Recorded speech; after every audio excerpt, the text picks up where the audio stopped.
মায়ের রান্নার মতো হালকা কিন্তু স্বাদে রাজকীয় এই ভাপা ডিমের কোরমা আপনাকে পাগল করে দিবে। আসসালামু আলাইকুম everyone, welcome back my channel sisters diaries.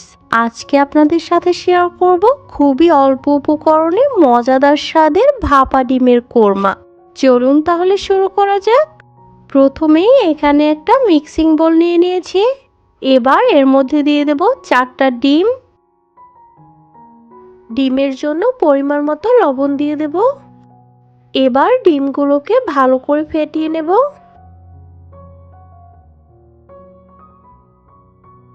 ডিমটা ফেটানো হয়ে গিয়েছে, এবার এটাকে একটা সাইডে রেখে দিব।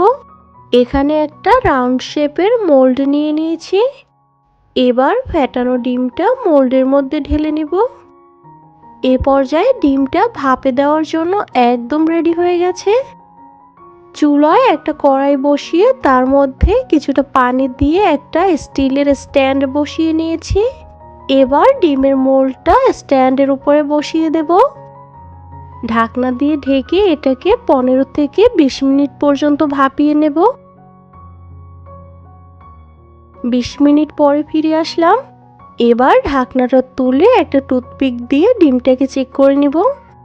ডিমটা কিন্তু ভাপিয়ে নেওয়া হয়ে গিয়েছে। এ পর্যায়ে এটাকে তুলে নিয়েছি। এবার একটা চাকুর সাহায্যে মোল্ডের চারপাশ থেকে ডিমটাকে একটু ছাড়িয়ে নেব। এ পর্যায়ে কিউব কিউব করে ভাপানো ডিমটাকে কেটে নিব।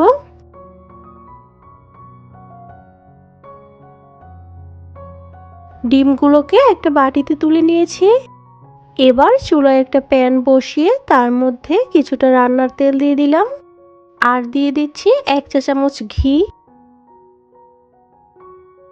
এবার কিউব করে রাখা ডিমগুলো হালকা একটু তেলে ভেজে নিব। ডিমটা ভেজে নেওয়া হয়ে গিয়েছে। এ পর্যায়ে এটাকে তেল থেকে তুলে নেব। এবার ওই তেলের মধ্যে দিয়ে দিচ্ছি পেঁয়াজ আর আদা রসুন বাটা। এবার এটাকে হালকা একটু ভেজে নেব যাতে করে মশলাটার কাঁচা গন্ধটা চলে যায়। এ পর্যায়ে এক টুকরো দারচিনি আর একটা সাদা এলাচ দিয়ে দিলাম। মশলাটা ভেজে নেওয়া হয়ে গিয়েছে।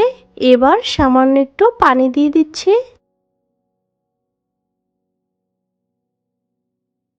দিয়ে দিচ্ছি স্বাদ মতো লবণ, হলুদ গুঁড়ো, লাল মরিচের গুঁড়ো, সামান্য একটু গরম মশলা গুঁড়ো। এবার এই মশলাটাকে কিছুক্ষণ একটু কষিয়ে নেব। এ পর্যায়ে দিয়ে দিচ্ছি ফেটিয়ে নেওয়া টক দই। টক দইটা দিয়ে আবার মশলাটা কিছুক্ষণ একটু কষিয়ে নেব।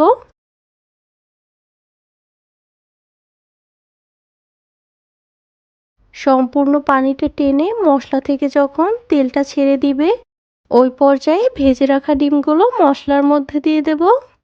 এ পর্যায়ে ডিমটাকে ভালো করে নেড়েচেড়ে মশলার সাথে মিশিয়ে আরও 1-2 মিনিটের মতো একটু কষিয়ে নেব। ডিমটা কষিয়ে নেওয়া হয়ে গেলে এ পর্যায়ে কিছুটা পানি দিয়ে দিচ্ছি। একটু নেড়েচেড়ে নিয়ে ঢাকনা দিয়ে ঢেকে এটাকে 10 মিনিট রান্না করব। 7-8 মিনিট পরে ঢাকনাটা তুলে দিয়ে দিচ্ছি 1/2 চা চামচ চিনি। একটু নেড়েচেড়ে মিশিয়ে নিয়ে ঢাকনা দিয়ে ঢেকে এটাকে আরও 3-4 মিনিট রান্না করে নেব।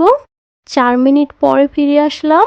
মশলা থেকে কিন্তু তেলটা আলাদা হয়ে গিয়েছে আর ভাপা ডিমের কোরমাটাও কিন্তু প্রায় রেডি হয়ে গিয়েছে।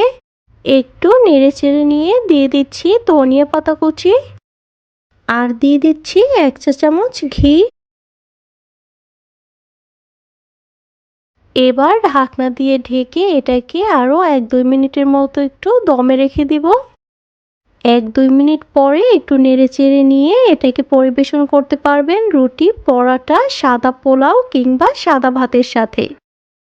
এই ভাপা ডিমের কোরমার ঘ্রাণটাই কিন্তু আপনার অর্ধেক ক্ষুধা বাড়িয়ে দেবে। রেসিপিটি কেমন লেগেছে অবশ্যই কমেন্ট করে জানাবেন। আর এরকম মজার মজার আরও রেসিপি পেতে চ্যানেলটি সাবস্ক্রাইব করে সাথেই থাকবেন। আজকের মতো এ পর্যন্ত। আল্লাহ হাফেজ।